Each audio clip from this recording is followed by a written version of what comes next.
Efa ndresaka an'izay zava-misy any anivon'ny anjerimanontolo izay ihany isika dia nanao sesy lany ny fanambarana izay nanameloka ny fampiasan-kery nataon'ireo mpitandro ny filaminana nandritra ny fisamborana ilay mpitarika ny fihetsiketsehan'ny mpianatra teny Ankatso-teny. Ry zareo anivon'ny maso ivoa amerikanina moa dia mangataka ny sokafan'ny fanadihadiana manoloana Indra Ray.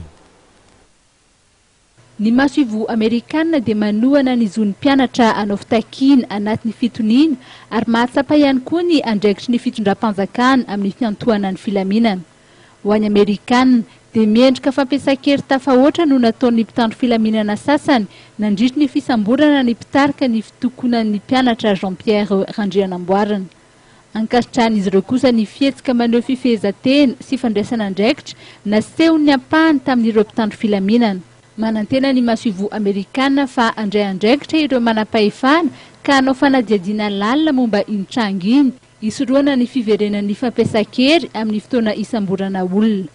Ny tolakandro teo dia nanao fanambarana ihany koa ny avy eo anivon'ny fikambanan'ny fiarahamonim-pirenena misehatra eo amin'ny zon'olombelona na ny organisation de la société civile œuvrant dans le domaine des droits humains.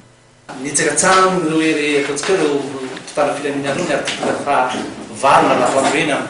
hitsakitsahana ny fanarana isy-pirenena izay nataon'ny Madagasikara any nakatao amin'ny fanjakana malagasy hitsakitsahana reny dia hoe tsisy olona azo ampijaliana na anaovana fihetsika izay mifona abibina manitsakitsaka ny maha-olona nakatao amin'ny fanjakana malagasy zany raha tokony izy zany tokony tsy hanao an'ireny ireo mpitandro filaminana ireo dia zay dia milaza fa reny reny meny fanjakana baiko na mitena fanjakana anjandarima anao tsy tokony fanilana fa tokony andraikitra atao rehetrarehetra na ny nampiasa an'ireny zavatra eny na nanome baiko tamin'ireny vanim-potoana ireny zavatra nitranga fa ny Ankatso ireny.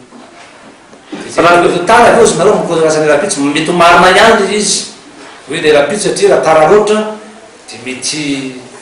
tsisy dikany izy aminay mantsy tovolahy manamety eo mizahatra tsy mety nataony tsy reny kosa no fihetsika tokony ataon'ny mpitandro filaminana. Misy ireo manontany nahoana no tsy mba nanao fanambarana ireo fikambanana miaro ny zon'olombelona rehefa ny mpitandro filaminana no mamony ainy.